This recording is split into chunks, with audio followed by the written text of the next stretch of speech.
இப்போது நான் செய்ய போகிற டிஷ்ஷு காஞ்சிபுரம் இட்லி. அதுக்கு தேவையான பொருட்கள்: இட்லி அரிசி, புழுங்கல் அரிசி, பச்சரிசி, நெய், நல்லெண்ணெய், கருவேப்பிலை, சுக்கு, புரோக்கன் உளுந்து, பிளாக் உளுந்து வித்து தோலோட, மிளகு, ஜீரகம், பெருங்காயப்பொடி, உப்பு. இவ்வளோதான் இதுக்கு தேவையான பொருட்கள். இப்போ புழுங்கல் அரிசி, பச்சரிசி, புரோக்கன் உளுந்து மூணையும் ஒன்றாவே ஊற வச்சுக்கணும். ஊற வைக்கிறதுக்கு அளவு வந்து புழுங்கல் அரிசி 1 கப்பு, பச்சரிசி 1 கப்பு, பிளாக் உளுந்து 1 கப்பு, 1:1:1 ஈக்குவலாக போட்டுட்டு ஊற வைக்கணும். ஊற வைக்கிறது ஒரு 6 hours ஊற வைக்கணும். அது ஊறினோடனே தான் அரைக்கணும். அரைச்சிட்டு ஒரு 4 hours புளிக்க வைக்கணும். அதுக்கப்புறம் மற்ற இன்க்ரீடியன்ஸ்லாம் போட்டு இட்லி பண்ணணும். ஒரு 6 மணி நேரத்துக்கு ஊற வச்சுக்கணும். இப்போ நான் ஊற வச்சுட்டு இது இப்போ ரெடியாக இருக்குது. இதை நான் இப்போ அரைக்க போகிறேன். இதை அரைக்கிறதுனா ரொம்ப அரைக்கக்கூடாது, 1-2 அரைக்கணும். கொஞ்சம் ரவை மாதிரி அரைச்சி எடுத்துக்கணும்.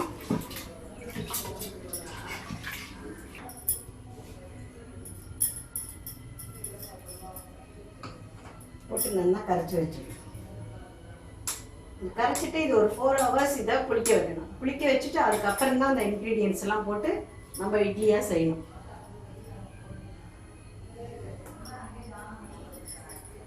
இப்போ இந்த மாவு வந்து நல்லா புளிச்சிடுது இட்லி. அப்போ அந்த சுக்கு சொன்ன இல்லையா, அதை பொடிச்சு வச்சுக்கணும்.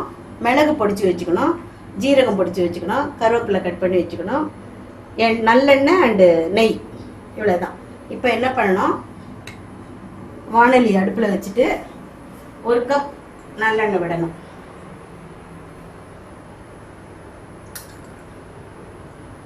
ஒரு கப் நல்லெண்ணையும் அதே அளவு கப்பு நெய்யும் விடணும்.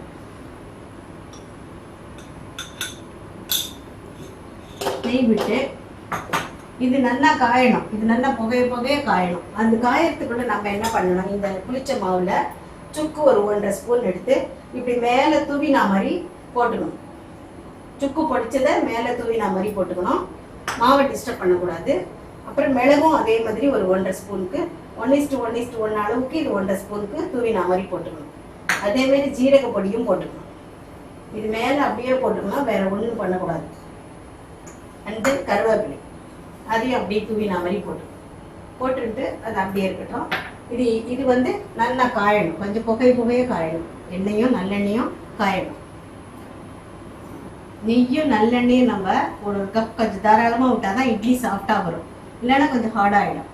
இந்த சுக்கு எதுக்கு போடுறோன்னா, நமக்கு சுக்கு எல்லாமே இது மெடிசன் வேல்யூ உள்ளது தான். சுக்கு, மிளகு, ஜீரகம், நல்லெண்ணெய் எல்லாமே, கருவேப்பிலை, கருப்பு உளுந்துல நல்ல புரோட்டீன் இருக்குது.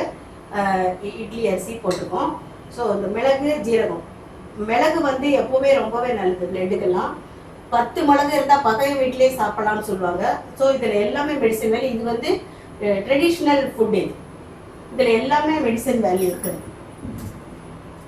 கொஞ்சம் புகை வரும் மேலே, நமக்கு தெரியும். அது சூடாகும் எண்ணெய். காஞ்சிபுரம் இட்லி பொதுவாக அந்த காலத்துல அந்த குடலைன்னு ஒன்று இருக்கும். குடலை இட்லின்னு சொல்லுவாங்க. குடலையில் போட்டு பண்ணுவாங்க. இப்போ நமக்கு அந்த குடலை அதெல்லாம் கிடைக்காதனால நம்ம இந்த டம்ளரில் நெய்யை தடவி வச்சுருக்கேன். இப்போ எண்ணெய் நல்லா புகஞ்சுடுத்து இதை அப்படியே எடுத்து இந்த மாவு மேலே அப்படியே பரவினா மாதிரி விட்டு அது சருன்னு பொரியும். இந்த சவுண்டு வரும். இதை விட்டுட்டு இதுக்கப்புறம் தான் இந்த மாவை நல்லா கிளறணும். நம்ம இந்த மாதிரி கிளறணும்.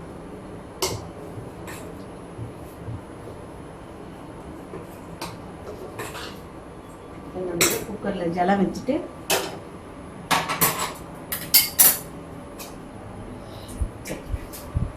குக்கர்ல ஜலம் வச்சுன்னா இந்த டம்ளர்ல கொஞ்சம் நல்லெண்ணெய் நெய் ஃபுல்லா தடவி வச்சிருக்கேன். இந்த டம்ளர்ல 3/4க்கு விடணும். எல்லாத்துலேயும் இதில் ஃபுல்லாக விடக்கூடாது, இது வேகும் இல்லையா, அதனால 3/4 பதத்துக்கு தான் விடணும். 3/4 டம்ளர் விடணும். டம்ளர்ல ஏன் விடுறேன்னா அதுக்கு டேஸ்ட் கிடைக்கும். இட்லி தட்டில் விட்டா அது வேற டேஸ்ட்டு, டம்ளர்ல விட்டால் தான் உங்களுக்கு டேஸ்ட் கிடைக்கும். இது மாதிரி 3/4க்கு இருந்தால் போதும்.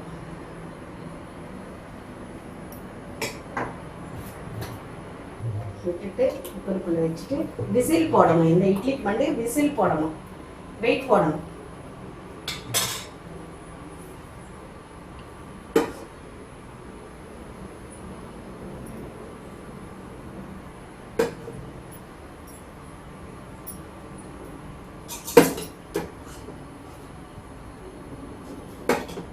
இப்போ இது மாதிரி வச்சிடணும்.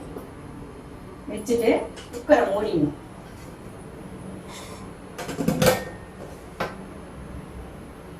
மூடிட்டு வெயிட் போட்டுட்டு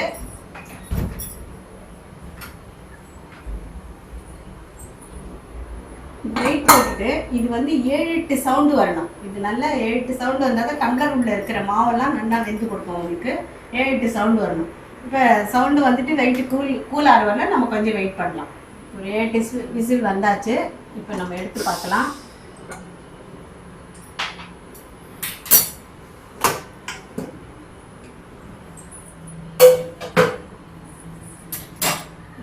இது வெந்தாச்சான்னு தெரியறதுக்காக நம்ம இந்த கத்தியில் இப்படி விட்டு பார்த்தா கத்தியில் ஒட்டாமல் வரும். அப்போ வெந்துடுத்துன்னு அர்த்தம். கத்தியில் கொஞ்சம் நல்லெண்ணெய் தடவிக்கலாம்.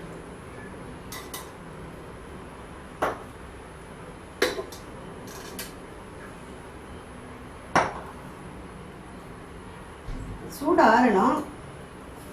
இப்படி ஓரத்தில் கத்தியில் கொஞ்சம் இப்படி நீங்கள் பண்ணின்னு வந்தீங்கன்னா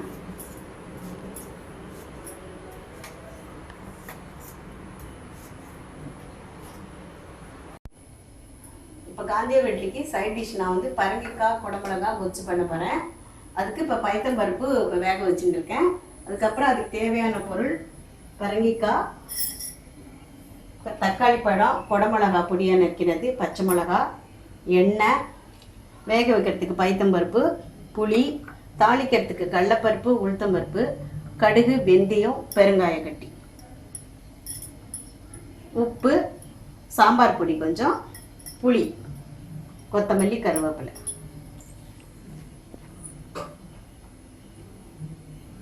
இப்போ பைத்தம்பருப்பு 3/4 வேக்காடு, இவ்வளோ வேக்காடு வெந்திருக்கும் போது நம்ம இப்போ பரங்கிக்காயை போடணும். அதில்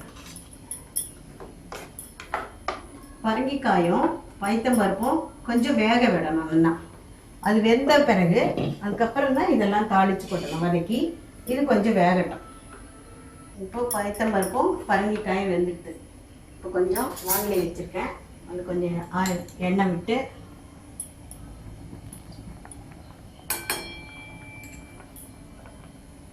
எண்ணெய் கொஞ்சம் காயிடும். கடுகு போடணும்.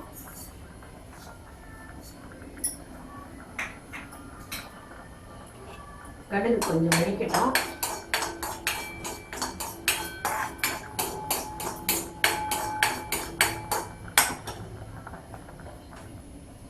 கடுகு வெடிச்சோடனே பெருங்காய கட்டி போட்டு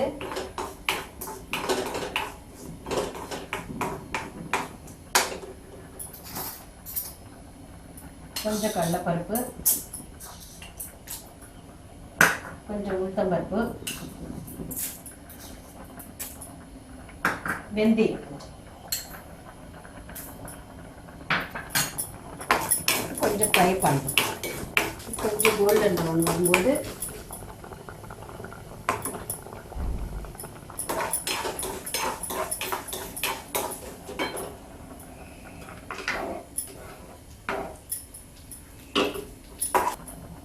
தக்காளி பழம்,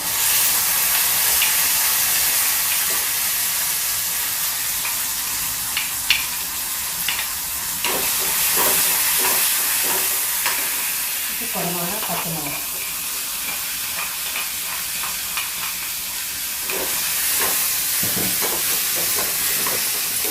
கொஞ்சமாக வதக்கினா போதும்.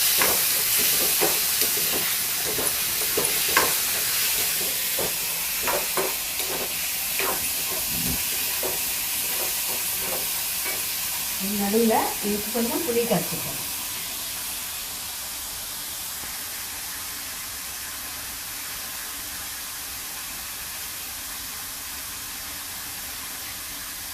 இது கொஞ்சம் ஒரு சின்ன ஒரு நெல்லிக்காய் அளவு போட்டால் போதும். தக்காளி பழம் இருக்கிறதுனால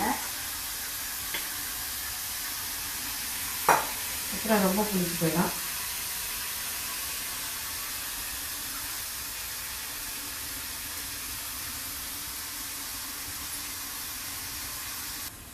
கொஞ்சம் மஞ்சள் பொடி போடணும். பச்சை மிளகாய் எவ்வளோ போட்டிருக்குமோ அதுக்கு ஏற்ற மாதிரி காரத்துக்கு சாம்பார் பொடி அவங்கவுங்க காரத்துக்கு ஏற்ற மாதிரி போட்டு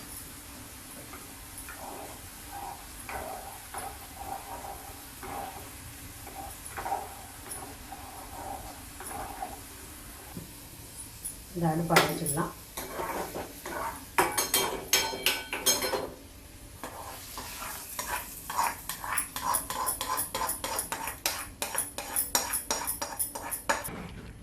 ஒரு கொதி வரணும்.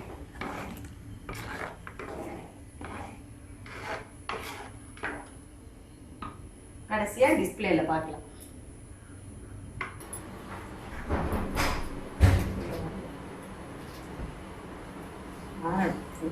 சூடு ஆறல.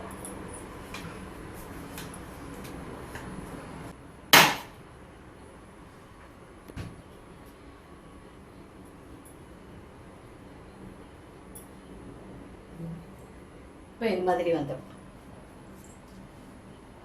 இது நல்லா வெந்துருக்குங்க. இல்லைன்னாக்கா உங்களுக்கு வராது. வேகலைன்னா இது மாதிரி வராது.